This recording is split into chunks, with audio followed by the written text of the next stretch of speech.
The Owl House, a revolutionary fantasy comedy show that was highly praised for its lovable characters, engaging writing, and having notably positive LGBTQ+ representation, especially coming from a network as decidedly old school as the Disney Channel. And let me tell you folks, would Disney end up being a thorn in the side of this cartoon's production? To the point where one can claim that Disney purposely sabotaged the Owl House and torpedoed its final season. Now, what exactly happened here? How did such a highly praised and popular show end so abruptly? What the hell was Disney thinking? Was it actually because the show was too gay for Disney? Or perhaps something else? Now, we have a decent amount of things to talk about in this one, folks. So here's your warning, there will be spoilers with this one. If you have not seen the entire show, I highly recommend checking it out. It is a fantastic watch, and well worth your time. Like by some miracle, I was able to avoid spoilers and watch the entirety of the show not too long ago. And I was furious when it ended with so many questions left unanswered. Damn it, I needed more. I wanted more Owl House after season 3. More. Give me more. So, consider yourself warned. And let's get into what ruined the Owl House. But real quick, did you guys know that the election is coming up? God damn it, I sure did not. I almost slept through the whole thing, I wish. Thanks to my Helix mattress. I mean, who really cares about the president anyways? A vote for Helix is a vote for dreams. Well, we can't vote them into office, we can vote them into the comfort of our bedrooms. Why? Because Helix has continued to make premium mattresses tailored to every one of our unique needs. They're always there with stress-free shipping right to your doorstep. And with free shipping in these United States. But sir, how do you plan to tackle foreign policy? I don't know, but let me tell you how Helix tackles packaging. They shove their mattresses into a box, no matter how big or small. Deploy freedom via democracy in your bedroom with a few easy steps and watch your mattress bloom like rockets on the 4th of July. Folks, no voter registration needed here. You can just take Helix's patented sleep quiz and you're off to finding your future bed. Be a good patriot and take the quiz with your partner for a more bipartisan approach. For me, I was paired with the Midnight Lux since I'm a heavy side sleeper.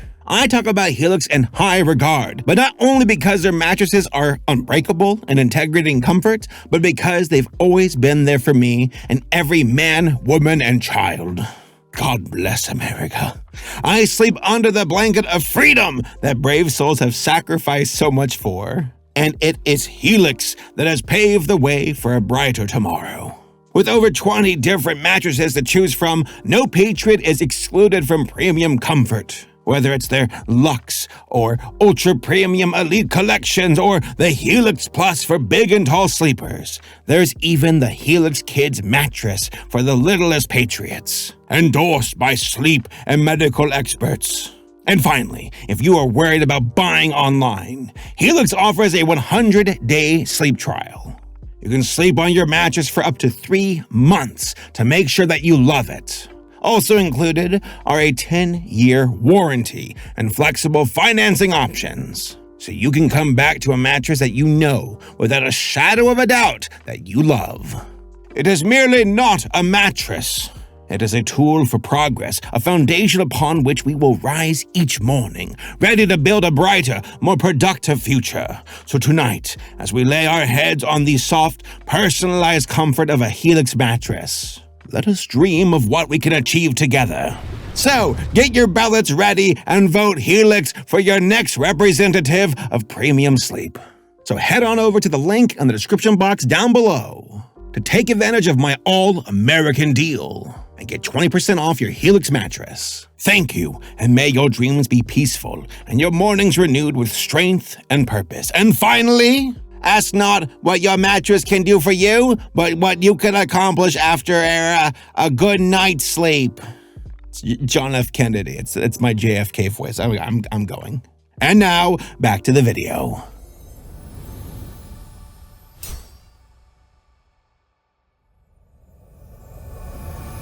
Before we get into the injustices the Owl House suffered at the hands of Disney, let's briefly talk about the show itself. what it's about, why it's worthy of praise, and how cool my own original character would be. Like, it would be a witch who only uses holy magic? Yeah, wrap your mind around that one. He'd wield a sword staff. Yes, a sword staff. He would have a scar on both eyes.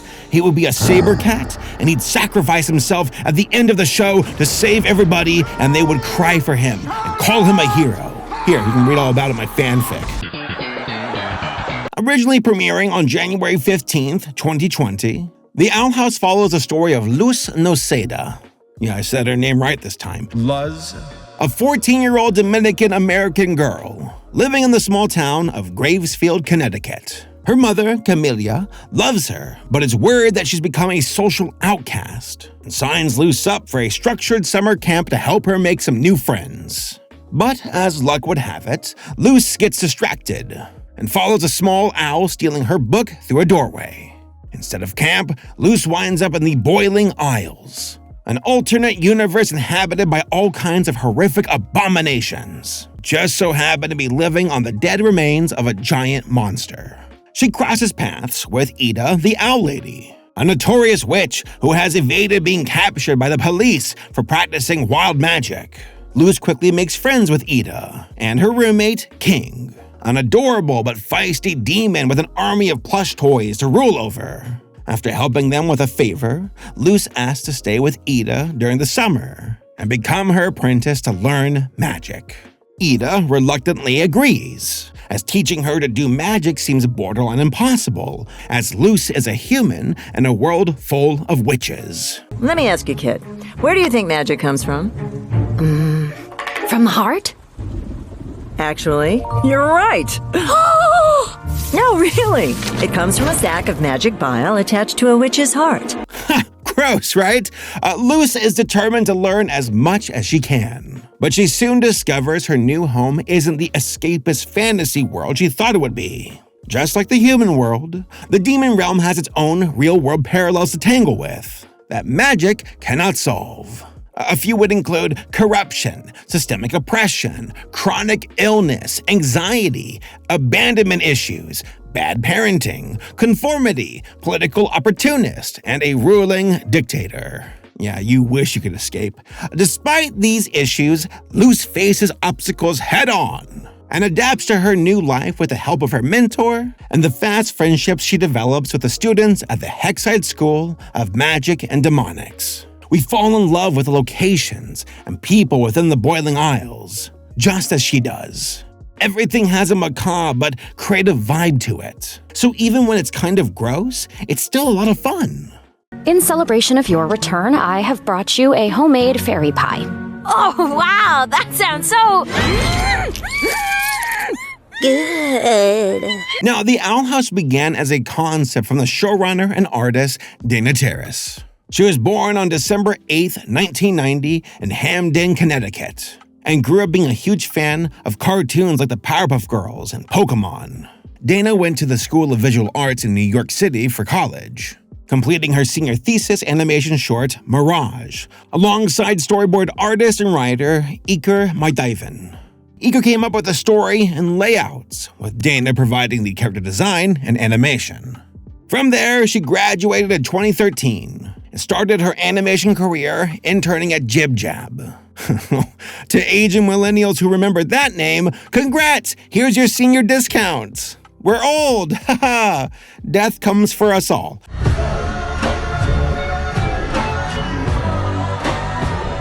After Jib Jab, Dana started working at Disney as a storyboard artist and revisionist in 2014. She even animated some of the most iconic shots from Season 2 of Gravity Falls, along with directing 6 episodes of the DuckTales reboot, including the pilot episode, which, by the way, great series. With her track record at Disney going well, Dana decided to develop and pitch her own show.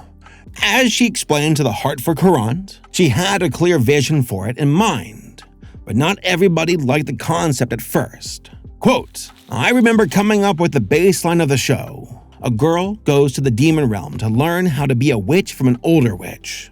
I showed it to a writing partner who said, 'That's a horrible idea. No one will ever watch that.' I made a pitch out of spite and started pitching studios." End quote. Hey, spite is a solid motivator, let me tell you. And in this case, the world was better for it. After being shopped around between a few studios, The Owl House was officially announced as a new series in development at Disney TV Animation on February 23, 2018, along with its sister show, Amphibia, produced by Matt Braley, to which The Owl House even implies that both shows share the same universe. Dana cited the art styles of Viramidios Vero, John Bauer, and Hieronymus Bosch as visual inspiration for the overall designs of the Demon Realm. Art director Ricky Comita was hired to bring these environments to life, striking an equal balance between creepy and cute. He had previously worked as a background painter and the art director on Steven Universe. So I would take that as a sign that the show was in good hands. Everybody was on their A game working on The Owl House. The overall structure of Season 1 has a great balance between the world building, understanding how their magic works, the use of covens as word classifications for studying magic, and the overwhelming power structure of the Emperor's influence. From there, Season 2 takes a more relationship-minded approach between the characters. Friendships develop, old friends reconnect, new love begins, and the lingering consequences of past traumas come back to haunt pretty much everyone. Yeah, that sounds about right being a teenager. I will be haunted by my actions forever. Hoot hoot! And for Season 3, well, yeah, it's complicated. Don't worry, we'll get into all that here in a little bit. Again, initially, I only watched Season 1, and somehow, by some miracle, never got spoiled. But going into Season 2 and beyond, I was floored by the strong characterization and themes surrounding the characters right from the get-go. Especially with our lead trio, Luce, Ida, and King, who all become a found family for each other because they have one major thing in common. They're a bunch of freaking weirdos. Use the walkie! Oh, right. 10-4, Demon King. Luzora here with Echo Delta Alpha. What's your 20? Hey, relatable.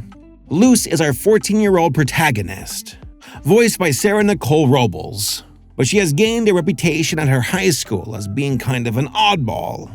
Okay, fine, a major oddball. Take a look at this.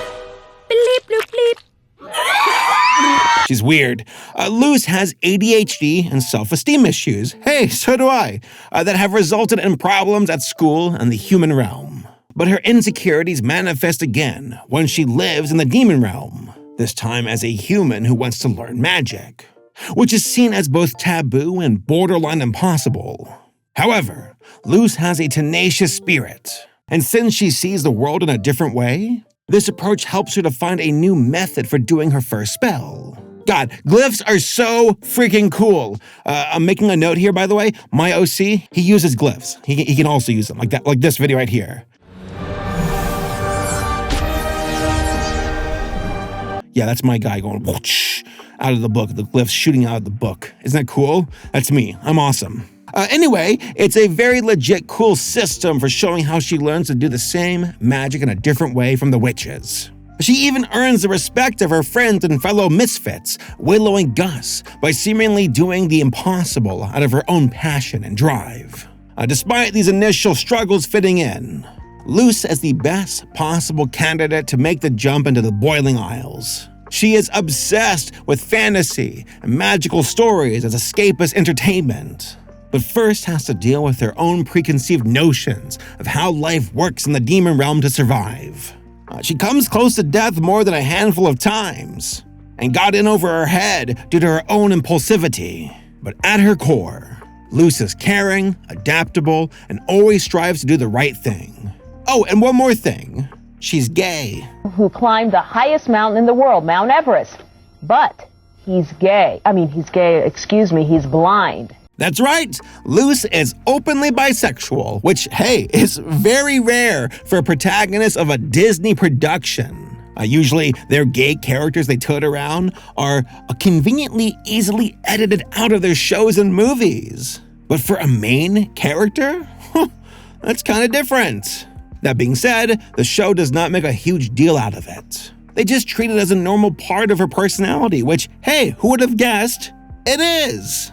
Dana herself is bisexual, and wanted to have Luz be an example of positive representation for her fans. It's clearly there, but they handled it in an enjoyable way without feeling preachy or calculated. Yeah, that's right, I'm sorry, the new norm. The gay beer found its way to the witches. As a matter of fact, maybe it came from the witches. Ah! I want normal beer! And witches.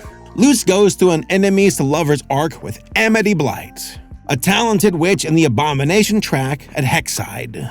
Through her connection with Luz, Amity evolves from an overachieving nervous wreck to a loving girlfriend who is fiercely protective of anyone disrespecting her favorite human. Now, Amity's mom may be a classist, greedy, emotionally abusive arms dealer, a villain as it goes, but hey, at least she's not homophobic. Also, Amity's gay panic attacks are both adorable and hilarious. I don't get the joke. Yeah, he's never gonna understand. What's wrong with that? So what? Character inspiration for Luz came directly from Dana's real-life experiences. Her name and personality were inspired by Dana's best friend and college roommate, Luz Batista, who worked on the show as a consultant and storyboard revisionist. Luz also shares some of Dana's traits. Along with her bisexuality, Dana incorporated the passing of her father, who died when she was 11, into Luz's backstory. As reported in the Hartford Courant, Dana explained, quote, "When I write, it's not specifically about a young girl losing her father, but there is a theme of loneliness, of trying to figure out who you are, trying to figure out the rules of the world." End quote. The same article also discusses the influence of Pokemon Red when designing the Demon Realm and overall vibe of the Owl House. Each area of the Isles has its own unique terrain, towns, and magical animals. So yeah, that checks out. Apparently, it was the last gift Dana got from her dad before he passed away. And if that's the case, I'd say that's an incredibly sweet gesture to include it as a tribute to his memory. Following Luz, we have the Owl Lady herself, Ida Lynn Clawthorne, or Ida for short. Now before we get into her character, I just need to state for the record that I rarely ship characters. But Ida and Stan from Gravity Falls, yeah, you can't convince me that they weren't married at some point. They are simultaneously perfect and horrible for each other at the exact same time, and that's a fact. Hell, it's even somewhat confirmed by Alex Hirsch. I was actually married for less than a day. Vegas situation. We reached for the same slot machine handle and it was love at first sight. Marilyn had hair like an airline stewardess and a neon pink shirt that said, "Over 30 and very flirty." Fanfics aside, Ida here is seen as a criminal outcast in town for practicing wild magic, meaning she does not have a specific coven sigil tattoo that only allows her to practice one tract of magic. Ida is a nonconformist who scrapes by in life by selling junk stolen from the human world, but she deeply cares for her adoptive kids, Luz and King, by giving them a supportive and loving home environment. However, Ida has been living with a curse ever since she was a teenager. It's treated as a metaphor for having a chronic illness, one that she has to treat by taking elixirs every day to prevent overwhelming flare-ups. And by flare-ups, I of course mean turning into a giant owl beast.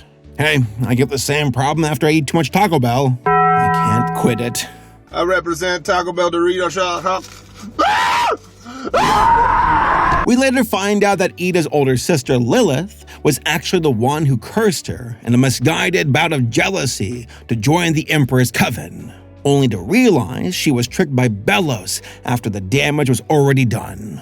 Instead, Lilith defects and splits up the curse with Ida to lessen her pain to atone for her actions. As a result, both Ida and Lilith lose their innate magical abilities, but they're able to learn it again through the use of glyphs with Luz's help. Ida pushes people away to protect them from the effects of her curse, but it's made her more isolated and lonely. Once Ida accepts the curse as a part of her going forward, she's finally able to make peace with it and properly manage it without shutting out other people. She also gets a really badass new form. We even get to know her ex, Rain Whispers, the head of the Bard Coven, who is not only voiced by a trans and non-binary actor, Avi Roque, but uses they/them pronouns, which is definitely a first for Disney. Rain reconnects with Ida years later after their breakup, and becomes a powerful ally for our heroes, working on the inside from the Emperor's Coven to expose what's really going on behind the scenes. Ida's character was an amalgamation of Dana's mom, aunts, and grandma, who all raised her together after her father died. She's also voiced by the incredible Wendy Malick, who you might recognize as BoJack Horseman's mom, Beatrice. Wow, talk about having some solid range. She played the best mom and the worst mom. I'm punishing you for being alive. Speaking of mom, she also played as Pacha's wife and the mom of his kids and the Emperor's new... Emperor? Oh my god, Emperor! Ha! Boom, baby! We'll get to that here in a bit. And then we got King, a sassy little guy who considers himself the king of demons. But his need for power and admiration is mostly a way of covering up his own insecurities. As voiced by Alex Hirsch, King is struggling with his own identity and abandonment issues. But a large plot point from the series involves figuring out what kind of demon he actually is. He's kind of like a Cubone from Pokemon, but with a Napoleonic complex. Here we go. King's squeak of rage.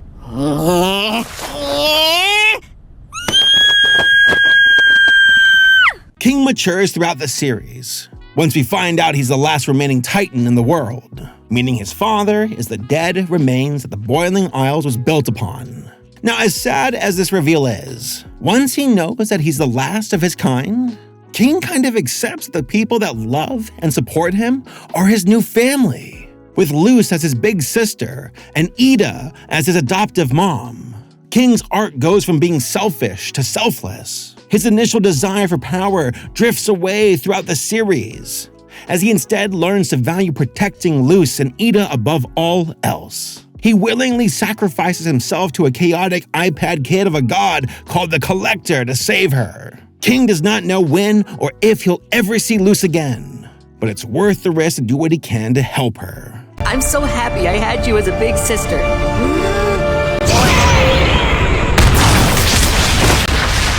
No! King! Oh, by the way, and a bit of a tangent here, but I was so standoffish at first with this Collector character. I thought it was the Owl House trying to do their own version of Bill Cipher, the bigger bad guy at the end who is worse than the perceived bad guy from before. Spoilers, but they don't go down that path. And what a relief. They use the Collector's character in a much more interesting way, with him being a powerful god who is a kid. A naive, fun-loving, scared little kid. Also, I desperately wanted more backstory about him and his archivist siblings. But alas, thanks to Disney, we were cut short. I don't care! I'll pretend as long as I want! But that's not what you want, is it?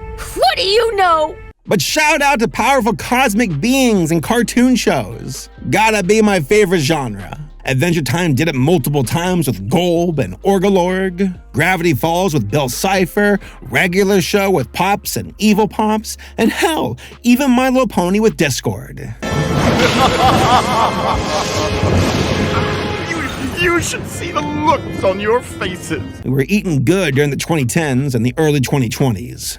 And last but not least, I have to throw in a quick shout out to Hootie, the bug demon inhabiting the house itself, as he quickly became one of my favorite characters in the show.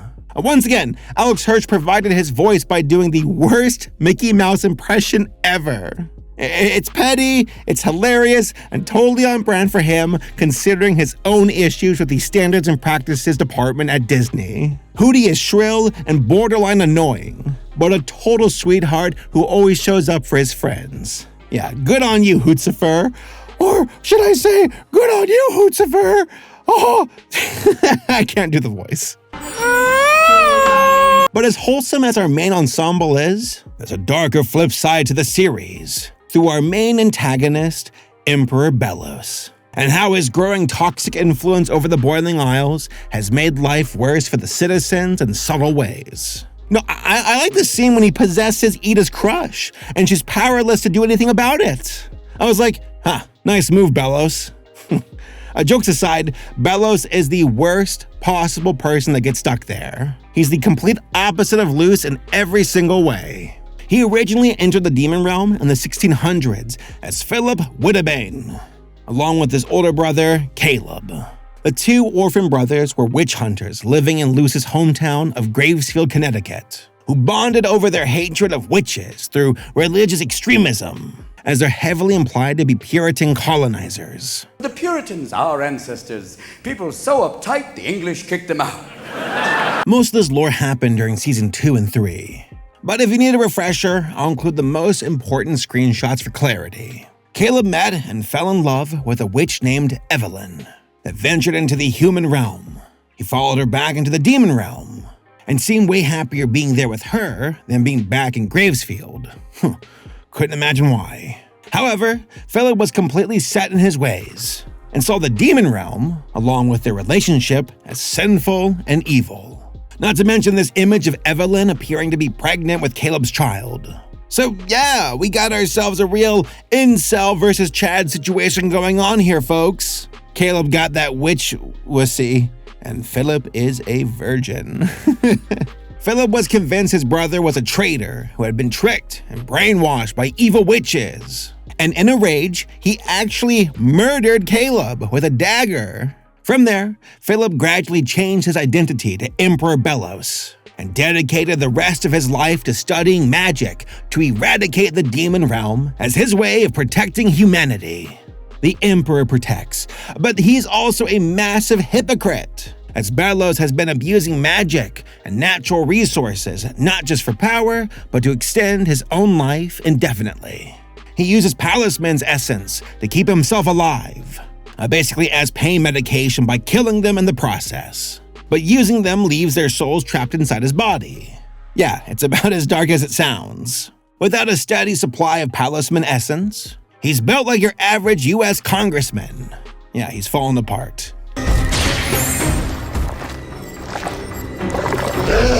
He spent the better part of 400 years being stuck in the demon realm, trying to change the past while slowly rising to power by becoming the Emperor over 50 years. He's attempting to recreate Caleb as a clone, known as a Grimwalker, out of repressed guilt, but also to make a better version of him, to have as an ally to help him destroy the Boiling Isles. Luce actually befriends his most recent attempt, named Hunter, who is enlisted as a member of the Golden Guard. Hunter sees Bellos as his uncle, but does not realize he's been emotionally and psychologically abused for years into doing his bidding.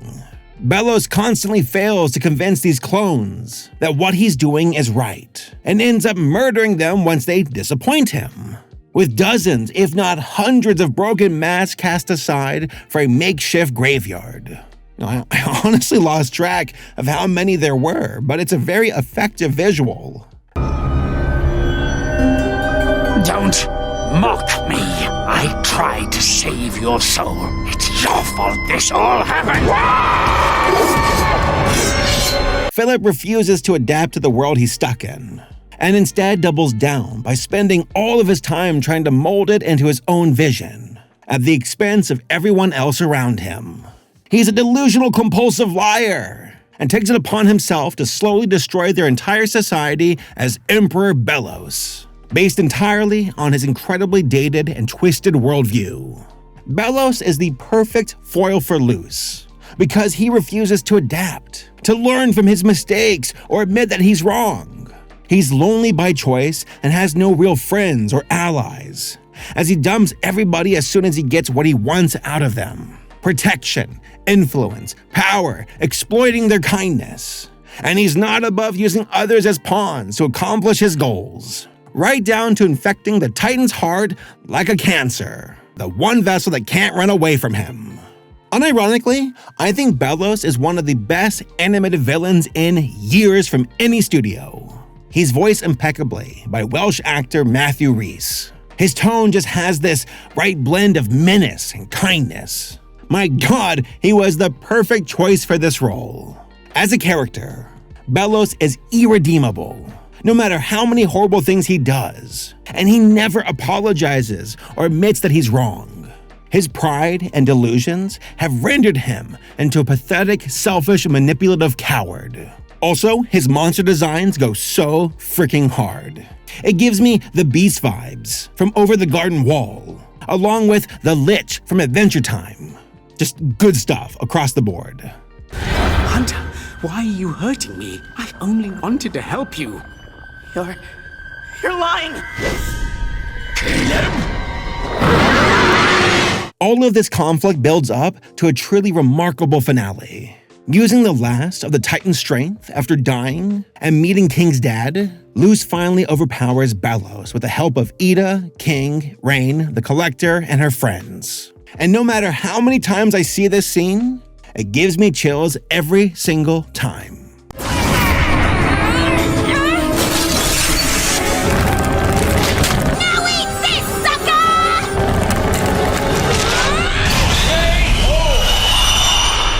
Luz entered the demon realm completely alone, but left it with an entire society of people that is better off for having known her.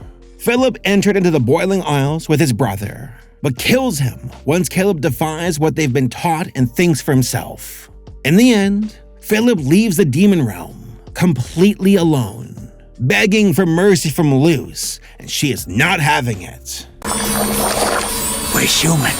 We're better than this! Well, we ain't! My friend, this is not Steven Universe. You're not getting out of this one. The ending is hilarious and exactly what he deserves for everything he's put them through. Hell, the guy even gets curb stomped by the gang.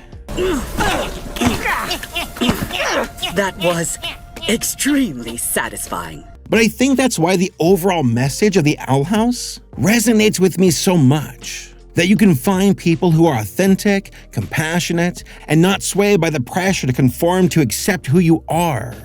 Our cast of characters all harbor deep emotional scars, but they grow from their experiences together through mutual support. They develop a kinship as a found family by accepting each other as they are, not for what others expect them to be. An absolutely beautiful message from a show that got completely thrown under the Disney bus. Yeah, you can beat Bellos, but the mouse? Good luck. Wait, hold on, a spooky merch drop? And just in time for the spooky season. Now, I know you all know Saberspark. Say hi, Sabie. Good girl. Well, our beloved mascot is back at it again in the Saberverse with a new, awesome, spooky, and totally not furry at all pin design. Ain't she just adorably terrifying? Look at those teeth. She's got a knife. And she's getting ready to stab my lifeless pumpkin head, which I know that all of you want to do. She's a monster, I tells ya, just like you folks. A monster with glowing eyes that just scream, I want to murder you, Saber. Die, be put in the dirt, now and forever. Now give me your seed. Hey, yo, what the? Pumpkin seed, that is. And she can be yours to be totally sane and responsible with. These gorgeous soft enamel pens are being sold as a limited run, so make sure to acquire yours before they're gone forever. Or until next year. Don't let your family miss out on this spooky treat. Hit up the link in the description down below and get yourself a cute little Sabie werecat today. And now, back to the video.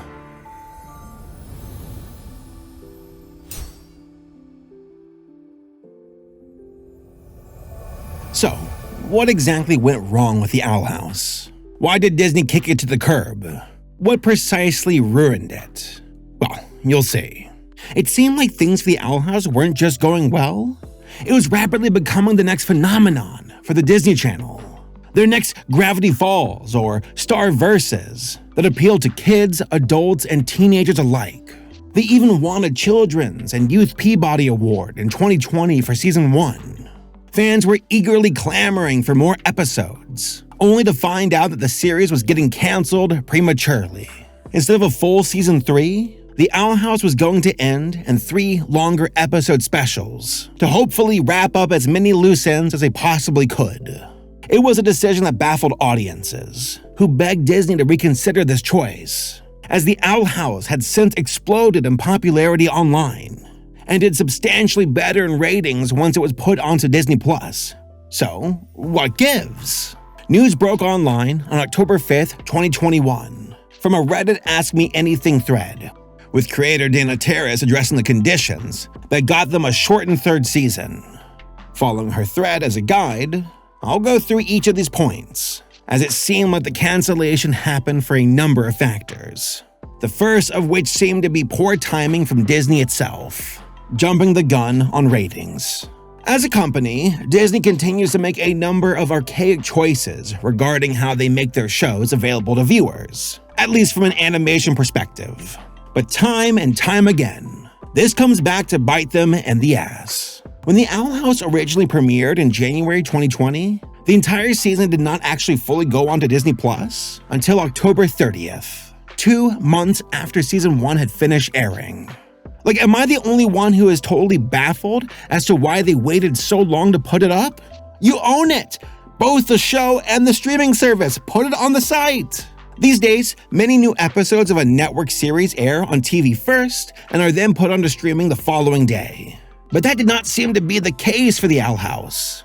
Their sister show, Amphibia, aired their first season from June 17th to July 18th, 2019. And was readily available for streaming on Disney Plus from the original launch date, November 12, 2019. So this gave them a leg up to gauge how many viewers were actively checking it out on Disney Plus, versus the stats of network TV and on-demand cable. Now, if you're under 50 years old and even modestly tech-savvy, you probably don't have cable because using it is a fate worse than death. Like, I watched some television at a hotel recently, and I forgot how much TV is just endless commercials and noise that people, for some reason, pay out the nose for.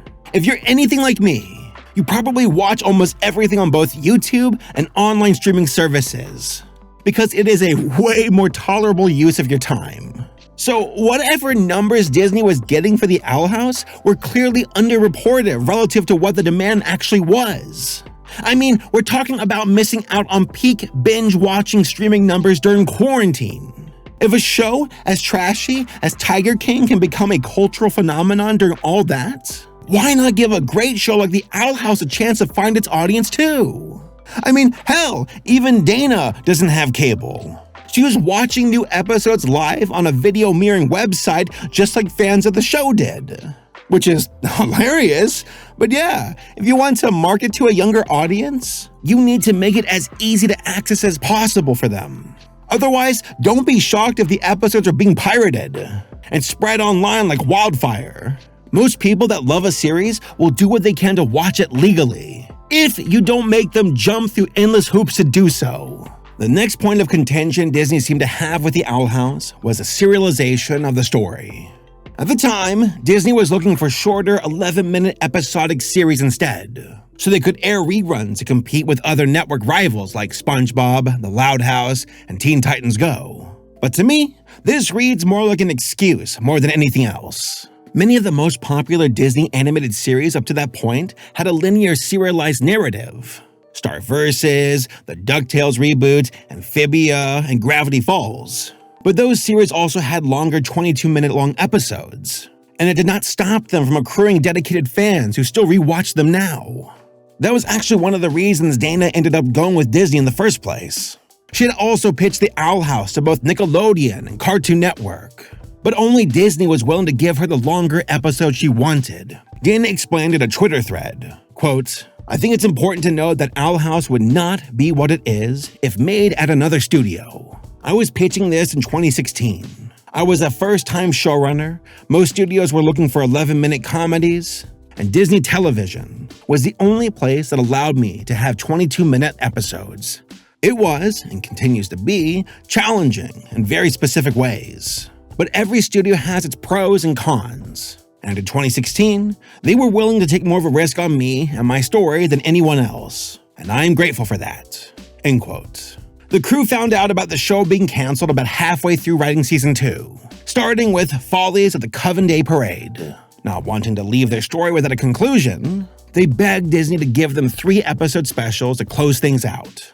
Now, it wouldn't be exactly what they planned on doing from the start, but they wanted to work within those limitations as much as possible to end things in a satisfying way. But of course, the team had to sneak in a few jabs at Disney for having to speedrun the rest of the series. Are you sure you want to do this for a stuffed toy? Wouldn't you rather, I don't know, have a beach day? Maybe if we had time for 20 more adventures, but we don't. Yeah, I'd be pissed off too. If you watch back through it now, the shift in tone and lore is a lot more noticeable. Season 2 had to hit the ground running to make up for all the time they just lost. A bunch of other storylines and character expansions were cut, including more about the Coven Heads, Ida's family, and the Bat Queen. Which, really sucks, but it is what it is. The clock was ticking, and they pulled out all the stops to build up some serious hype for things to come. However, during some of the lengthier hiatuses between episodes, they had another problem to deal with: episode leaks. Both the Owl House and Amphibia had to grapple with them, coming from the same source. A small company you might have heard of it, iTunes from Apple. In Amphibia's case, their second season finale titled True Colors was delayed by Disney due to a certain violent scene near the end of the episode. At the last minute, Disney pulled the episode from its original release date on May 1st, 2021 and aired a rerun instead. But Disney failed to communicate that to iTunes, who released the episode the following day on May 2nd accidentally. It was removed shortly afterwards, but the damage was already done. The showrunner, the crew, the fans were furious at Disney for screwing up so badly. Nearly all the momentum had been taken away from the official release, which was later pushed back to May 22nd, 2021, just because of a stupid mistake. And the very same thing happened to the Owl House 2 years later. The second special of Season 3, titled For the Future, was supposed to air on January 21st, 2023, after a gap of about 3 months from the previous special. But once again, due to a stupid mistake between Disney and iTunes, For the Future was accidentally released on iTunes Canada on January 5th, 2023. They took it down again several hours later, but to no avail. The episode was being mirrored, watched, and shared online nearly 2 weeks before it was set to come out. Fans and the staff were justifiably furious. Because yeah, what the hell, Disney? Come on, iTunes! It's mind-boggling to me that a company that owns a substantial amount of all media franchises does not learn from their mistakes or to take any preventative measures to keep it from happening again. But apparently, yeah, that's asking too much. Thirdly, we have their open depictions of LGBTQ+ characters and relationships. Now, for me, I thought this was the reason why the show got completely canceled, but it's just one of the reasons. I think you all can tell there's definitely an uneasy vibe there. And I'm bringing this up as it's really important to factor in the time frame of when the Owl House was airing and the company-wide circumstances surrounding it. Once more, Disney's passive progressive ways strike again. The series itself was developed from 2016 to 2019. During a notoriously horrible and divisive political climate in the United States. Hell, we're still stuck in one now, because apparently time has lost all meaning. But yeah, they were developing an openly inclusive show during all that, along with it airing during the worst of the COVID-19 pandemic. Despite these tense conditions, the Owl House provided a much-needed sense of support, humor, and community to many people with limited exposure to their friends and families during quarantine. To combat all this overwhelming negativity, Dana participated in a number of charity live streams on Twitch, drawing fan requests with other artists like Alex Hirsch, Rebecca Sugar, Ian Jones-Cordy, and Darren Nefsey to raise money for a wide array of charities in need. They've since been archived on YouTube if you want to check them out. But all of their collective efforts raised over $370,000 for charity, which is totally awesome. Now, that's all well and good, but what exactly was Disney's problem? Well, first of all, they had a number of theme parks that had to be shut down and restructured during the rapid spread of COVID, which eliminated an enormous source of revenue for them. Like, we're talking about the second largest source of income for the entire company itself. If you've seen any Defunctland videos, then you know missing out on even a few months makes a huge dent in their overall available cash reserves. As a side effect, every show had to take some kind of financial hit to their budgets. But coincidentally, one of the biggest budget cuts affected the renewal of the Owl House for Season 3. As quoted in a Reddit AMA, Dana had her doubts about how legit the situation was, plainly stating, quote, "They just wanted to be done with the Owl House, and this was the perfect chance to do that. Even getting the Constellation Season 3 episodes was difficult apparently. Hard to say. I wasn't allowed to be part of any conversations until I was just told. Wasn't even allowed to present my case. Love the transparency and openness here. This is sarcasm," end quote. Additionally, Disney got into a lot of hot water with their employees and public at large once it was revealed that they were financially backing the sponsors of the Don't Say Gay bill in Florida. Originally put forward in 2022 by Republican governor and failed presidential candidate Ron DeSantis, this bill basically prohibits all public schools in Florida from discussing sexual orientation or gender identity in class. So, if a student tries to talk to a teacher about questioning their orientation, the school overrules the privacy of that child and has to notify their parents about it. Just again, in case you did not understand it the first time, if a student comes out to their teacher, meaning someone they trust enough to talk to privately because they don't feel safe telling their parents, or are terrified about the repercussions of even talking about it, the school has to rat them out to their parents by law. If that statement does not immediately disgust you, congrats, you're part of the problem. And here come the dislikes on the video. I don't care. I'm the old Norm. I want normal beer. Eat shit, new Norm. I don't care. Give me the woke beer. Disney's LGBTQ+ employees were obviously heartbroken and furious as they got the news through a company-wide email statement. Per Dana's video response to it on Twitter, the email was nothing but Disney's sorry not sorry response to cover their asses. That while they were still allies, showing their support through films and TV, they had no intention of ceasing financial support of the bill's supporters behind the scenes. It's honestly hard to talk about this stuff. I'm someone who had a hard time coming to terms with my queerness until my mid-20s because of stuff like this, because I thought I shouldn't exist, because no one even told me I had the option of existing, and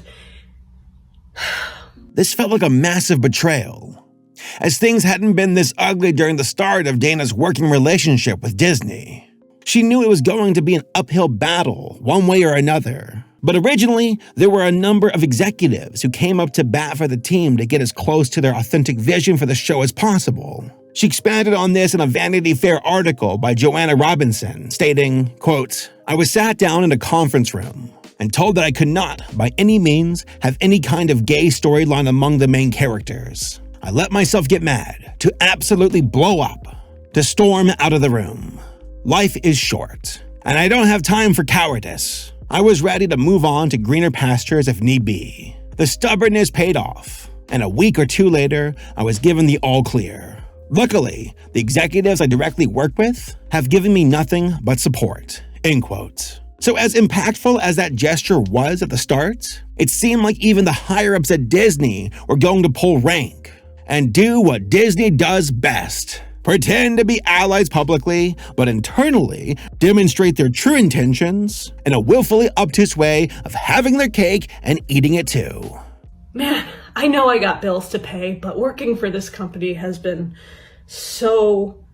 me so distraught, and I hate having moral quandaries about how I feed myself and how I support my loved ones. And it went about as well as you would imagine. The memo spread like wildfire between Disney and Pixar staff, as several walkouts were organized to protest their response and denounce the public statements from their then CEO, Bob Chapek.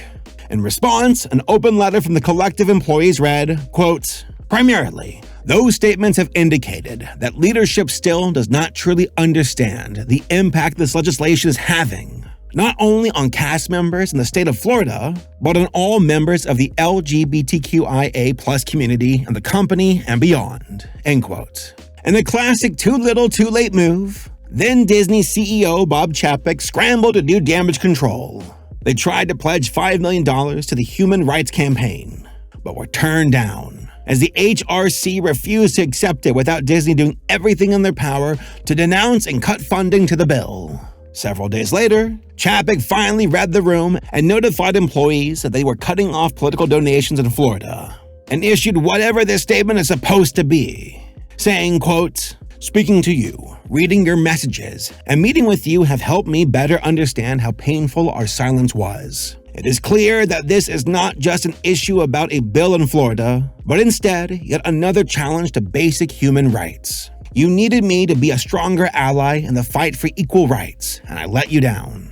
I am sorry. I missed the mark in this case, but am an ally you can count on. And I will be an outspoken champion for the protections, visibility, and opportunity you deserve." End quote. I mean, yeah, it's kind of an apology, but ultimately a meaningless one. Because we live in the worst timeline, this awful bill was eventually signed and passed on March 28, 2022, first affecting kindergarten to 3rd grade students, and later amended to include 4th grade to 12th grade students on April 19, 2023. The optics for Disney got incredibly messy as they got into a long-term court case against DeSantis, with a ton of back and forth lawsuits stemming around zoning permits, First Amendment law protections, Disney World being its own county in Florida for tax purposes, and so on. Just a lot of messy law stuff. But the point is, this legal debacle was only decided and dismissed as of January 31st, 2024, in a settlement reached between DeSantis and Disney. God, what a nightmare. What I've gathered from all of this is that Disney always wants to present themselves as the ultimate family-friendly brand above all else. But tons of non-traditional and found families alike still love Disney films and shows, even though they have to fight like hell to feel authentically seen by them. This evergreen tweet from Alex Hirsch only becomes more accurate as the years roll on. It's been popping up again recently regarding their clear misunderstanding of why films like Lightyear failed at the box office, blaming it on a blink and you'll miss it same-sex kiss scene. Well, folks, I watched Lightyear too, and since you probably did not, I'll tell you why it failed. It sucked. It was a very specific concept that led you to a confusing story with an insane twist villain reveal that most people did not like. That's it. It's really not that complicated. But yeah, no, aside from all of those obvious flaws, it was this scene that's over in less than a second that got so many people clutching their pearls that they would have made millions of dollars if it wasn't for the gays in the movie. And sure, that was the case for some countries overseas that wanted the scene edited out. At first, Pixar removed it from international releases, but quickly put it back in after huge internal backlash from the staff over their lack of conviction. Overall, Lightyear bombed domestically and internationally because it just wasn't up to the quality standard audiences had come to expect from Disney and Pixar. As a result, that $106 million financial loss was enough to make them actively retool Inside Out 2 to make Riley seem less gay. Even though right after the trailer dropped, people were immediately speculating that Riley had a crush on Val because, hey, that's the internet for ya. He better be gay. Well, that roadblock did not obviously help. But the core reason behind the show being canceled so abruptly is so much more arbitrary and infuriating. Dana explained during a Reddit AMA that the real reason behind the cancellation was due to one executive's decision that the Owl House was not reflective of the Disney brand, stating, quote, "At the end of the day, there are a few business people who oversee what fits into the Disney brand. And one day, one of those guys decided the Owl House did not fit that brand. That's it. Ain't that wild? Really grinds my guts, boils my brains, kicks my shins, all the things. It sucks, but it is what it is." End quote. Now, isn't that just insane? Seriously, what the hell even is the Disney brand anymore at this point? Like, that's the biggest crock of shit I've ever heard. And it's a question even their most ardent fans have been starting to ask of Disney. Because in case you have not noticed, they've been making a ton of very public, scummy, and anti-consumer business decisions across the board lately.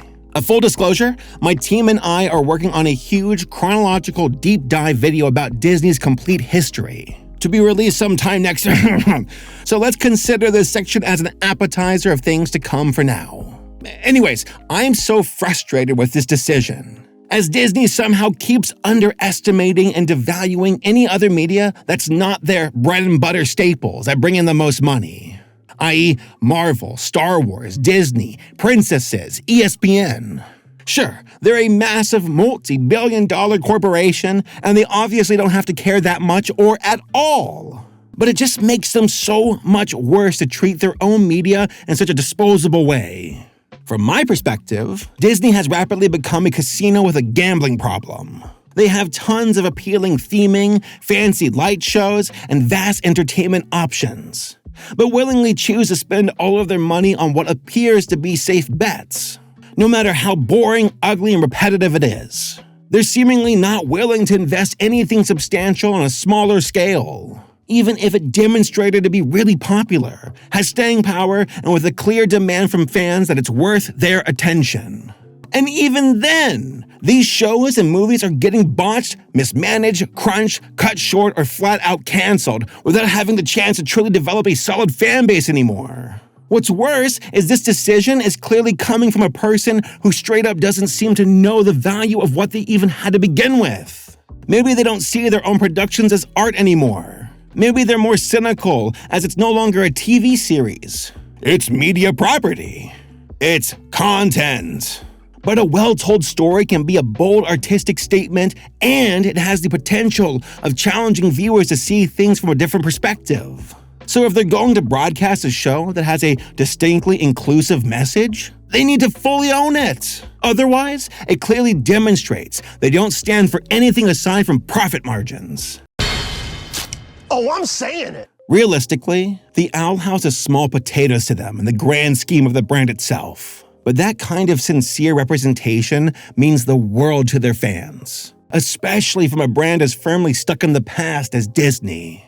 They were already late to the game as is, with both The Loud House and Steven Universe having out and proud characters for their respective networks well before Disney did. Those shows dealt with the censorship backlash, and still amassed incredible success without the countries that banned them. That's a risk you have to be willing to take if you want to make sincere media with an inclusive message. You can't claim to be inclusive only to cut things out and alter the work as it was meant to be seen by the showrunners. That's performative window dressing, and people are justifiably calling them out for censoring it. But Disney wasn't willing to take that chance, and that decision led to a ton of weird outcomes for how the Owl House was localized overseas. My personal favorite is this amazing mistranslation gem of Luce and Amity asking each other to, dress up and travel together? You know, that thing that girls notoriously love to do? 亚米蒂不来，你愿意跟我出去吗？愿意。好嘞。 Ew, travel? That's disgusting. That's so unchristian. Take that back to the Travel Channel along with this other smut. It is ridiculously obvious censorship. But this also sours an otherwise very cute interaction between two characters who earned their moment to show how much they like each other. There's a ton of examples of this throughout the show. But by season 3, the gloves were fully off, as the crew was fed up dealing with all the censorship. They were determined to make sure that nothing got lost in translation this time. That's why I love how directly they approached this issue during the opening montage and the first special of season 3, thanks to them. Not only does Luce come out to her mom via Windows Movie Maker, but Gus is their biggest cheerleader, waving bisexual flags in celebration. It is such an amazing vibe of, screw it, it's season 3, what you gonna do, cancel us again? What can you do, kill me? I've already won. I really applaud the team for sticking to their guns against the network. That is how you make a montage work for you. And just for good measure, Camellia is wearing a noticeable gay pride pin during each of the 3 specials to support her daughter, which is both so sweet and so amazingly petty in the best kind of way, and I love it. Nothing brightens a dark room like light from a window. Time to open the window. Oh no! Why? Why is this happening? Surprise! Yeah, have fun censoring that one, fellas. And then we get to the aftermath and the show's legacy. And boy, is it infuriating. During season 2, the show grew exponentially in popularity and ratings, with it trending regularly on Twitter, TikTok, and Instagram. Apparently, Disney executives only realized they screwed up big time after seeing how packed their panels were at New York Comic-Con. They kept brushing off the show regularly trending online as no big deal. But if they were in the trenches with the rest of us weirdos, they would know how much love fans have for this series. Now, if only we had some decent merch to buy to demonstrate that affection. Well, good luck on that front. They certainly haven't got much help from Disney. The only real official options I've seen are 2 books on Amazon and a handful of print-to-order t-shirts from Hot Topic. Of course it would be Hot Topic. But you can't find them in stores anymore, as they're only online at this point. Instead, Dana would routinely recommend fans find better quality merchandise on Etsy or independent retailers instead. Yeah, I can confirm on that one. My writer for this script has gotten merch through local conventions and an online Kickstarter campaign. But it's nuts to not see more official stuff coming down the pipeline from Disney. Briefly, a light novel spin-off for the Good Witch Azura was in the works, but that project fell through too. It seems like only the biggest properties and newest movie releases seem to get any substantial amount of merch these days. My hope is that if there's enough collective fan interest, that maybe, just maybe, we might be able to get a DVD box set through Shout Factory, or maybe even an art book. If I could get a solid pre-order number directly from Disney to make that magic happen, I'd do it in a heartbeat. That would be the dream, really. But I genuinely have no idea if that's even a possibility now. At the very least, it seems like Dana is well and truly done with Disney at this point. To which, yeah, I don't blame her. But let's never say never if there's enough fan interest to pick things up again.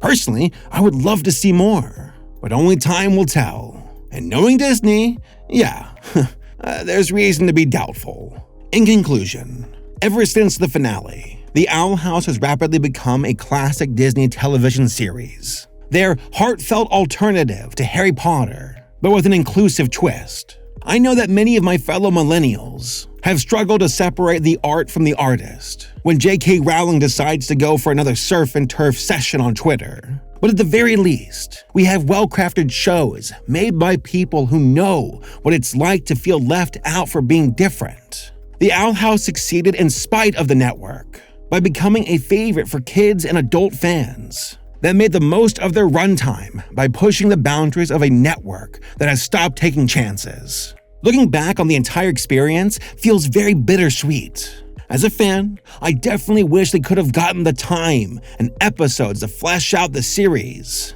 as the crew originally intended. But with how things panned out, I still think what we ultimately got was incredibly satisfying and a huge labor of love.